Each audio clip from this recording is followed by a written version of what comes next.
আর ঘুরপথে নয়, এবার অল্প সময়ের মধ্যেই আমতা পৌঁছে যাবে সাধারণ মানুষ। নদীর জলস্তর বাড়ায়। গ্রামীণ হাওড়ার জয়পুর থানার অন্তর্গত রসপুর থলিয়ায় ফেরিঘাটের বাঁশের সাঁকোয়ে ভাঙন ধরায় বেশ কয়েকদিন ধরেই চলছিল নৌকা পরিষেবা। পাশাপাশি যাতায়াতের সময় লাগতো অনেকটা। অবশেষে চালু হতে চলেছে বাঁশের সাঁকো। তারই চূড়ান্ত প্রস্তুতি একেবারেই তুঙ্গে।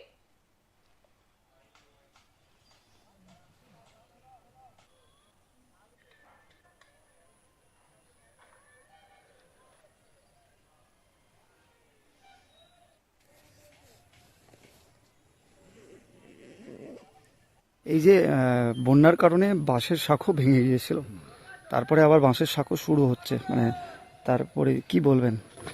না ভাই, বন্যা আসলে তো আপনার পাড়া রাখা যাবে না, কারণ তো ভেঙে বেরিয়ে চলে যাবে।